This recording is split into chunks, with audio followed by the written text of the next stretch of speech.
Hi, I'm Susan, and we're going to continue on with a little bit of a floor practice today in what my style of slow flow yoga looks like. So we're going to come to our hands and knees, making a tabletop. So that means my hands are under my shoulders, my knees are hip width apart, and my hips are over my knees. So just like I'm a little table here. And we're going to let our belly drop. This is what we call cat-cow. So we're going to make a big saggy back, lift the tail, lift the heart. Let's take an inhale. And then we exhale, we reverse everything. Tuck your tail, pull your belly up, round your back and drop your chin. And release that and inhaling up. And exhaling back. Let's take one more. Inhale, lift. And exhale, round. Inhale, lift. This time as you exhale, take your hips back toward your heels. All the way down. Inhale it back up, arching the back. And exhale, round and sit back. And one more. Inhale and lift. And sitting back. Hips to heels in what we call child's pose. So this is like a little resting pose.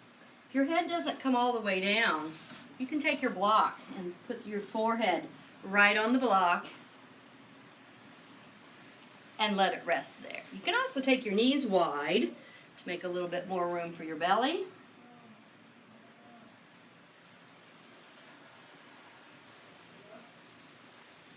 This is generally considered a very resting and relaxing pose.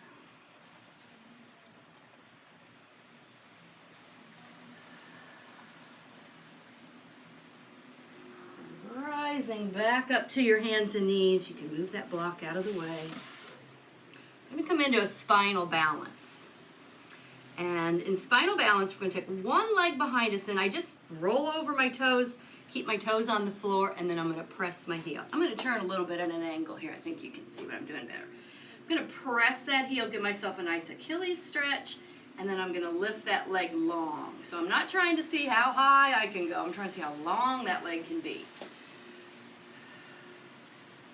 Belly's pulled up, spine is long. I'm looking right down, kind of between my hands. And then, if you want to add the next part, your opposite arm is going to reach forward. Reaching long like you're reaching out to shake hands with somebody.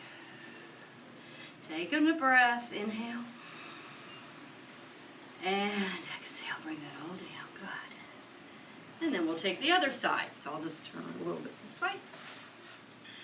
Other leg's gonna just extend, press through your heel to stretch your Achilles, and then float that leg up. Find your stability and let the opposite arm reach forward.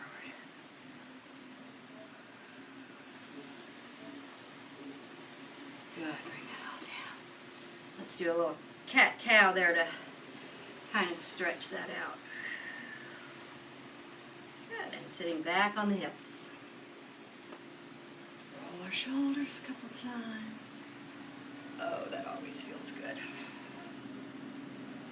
So we're going to stay here and give our knees a stretch, if that's okay with your knees. If your knees don't like that, you can go ahead and rise up. But I'm going to stay down here. It's really kind of good for the knees to stretch like that. We're going to do a half eagle, and then we'll do a full eagle. So you're going to take one hand out, thumb up, and you're going to take the other arm underneath it. And you're going to pull that arm across your chest. And if you want to add the head, you can turn and look over your shoulder. So this is getting you some stretch in the back of the shoulder, the rhomboids in the middle of the back. And we're going to release, inhale, open. Take the other hand forward, take the other hand under, and pull it across. And look.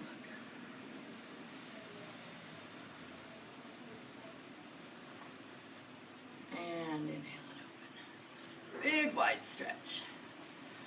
From here, we're going to give ourselves a big hug. Just give yourself a big hug. Hands on your shoulders. And then see if you can walk your elbows across so that they're on opposite sides. Doesn't matter which arm's on top. From here, we're just going to release our hands and face our palms away. So you can see here my hands don't really touch. I've had a shoulder injury and I can't get any tighter than that. So this may be what your eagle looks like. Don't do any extra business up here trying to connect your hands. Palms face away. We're going to lift our elbows up. And we're going to exhale, squeezing them down into our chest, which squeezes out the lymph nodes. We're going to release, open wide, big inhale. I hope you know which arm you put on top because you're going to do on the other side. And squeeze. Get those elbows on each side and fingers rise up. If you can, maybe your fingers on one hand touch the thumb of the other hand. Kind of lift it up and squeeze down.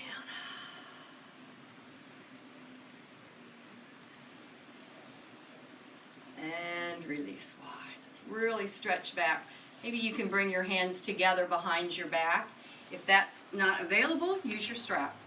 Take your strap right behind your back and you can lengthen and open the chest. So I'm just pulling down on that strap, squeezing my shoulder blades together.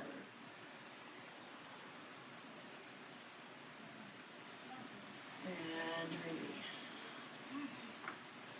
So I'm going to use my block again. I'm going to rise up on my knees and we're going to step 1 foot forward. Stepping it way out in front of us because we're going to lunge into that. And when we lunge in, we want the knee to be over the ankle and not in front of it. So this is to open the hip flexor and the front side of the hip here, and you're going to get some stretch in the back of this leg as well. So notice if you're leaning over right now, let's bring our shoulders back over our hips, keeping our heart lifted. And if you feel steady there, go ahead and lift both arms up. And we can look up, take a breath. Sinking deeper, opening the hip flexor, arching the back a little bit. And from there, I'm going to rock back. This is where I'm going to use my block. I'm going to straighten out that leg in the front, pull my toes up, and fold over. So another hamstring stretch. Feeling the back of the knee and maybe the lower back, getting a nice stretch. And then place the foot flat. Let's come up to our lunge one more time. So we would call this a low lunge.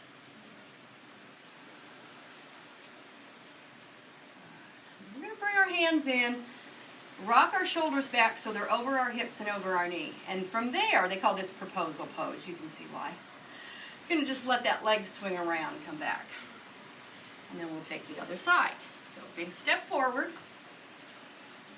Reaching forward. Think of reaching with your knee.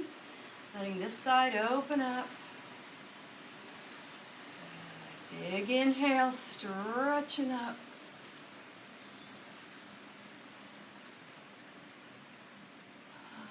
Rocking back. Lift the toes. You can find your block again. Folding over.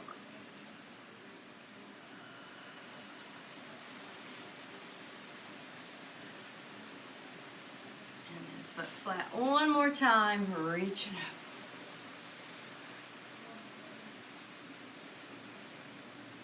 And bring it all back in. Shoulders over hips. Easy to bring that leg around. Good. So we're going to do one more on our knee. This is called gate pose. So I'm going to take my block over to one side, rise up on my knees, and I want to take the other leg out. So I got my block on one side, other leg out. Find a way for that foot to be flat. So you can turn it in a little bit. You could have your toes up if you wanted, but I like the foot turned a little bit so that it's nice and flat. So this is a sideways pose. It's a little bit like triangle, but we're on our knee.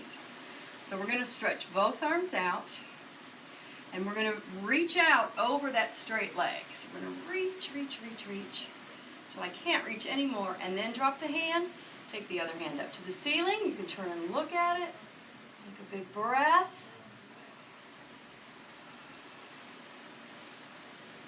And then reach that hand up to come up out of it. And here's the gate pose part. You're going to bring this hand down and take the other arm up to the ceiling. And maybe you could float that leg up a little bit. Reaching. Good. bend that knee, bring those knees in together and have a sit. Take your block to the other side. Rise back up. Now it's time to do the other side. Other leg goes out. Arms stretch out.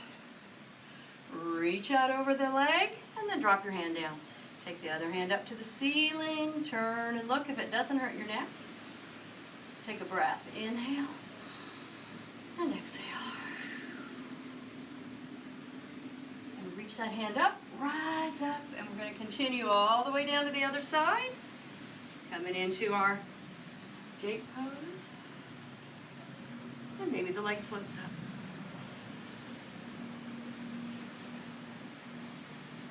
And bending that knee in, bring it all in. Namaste.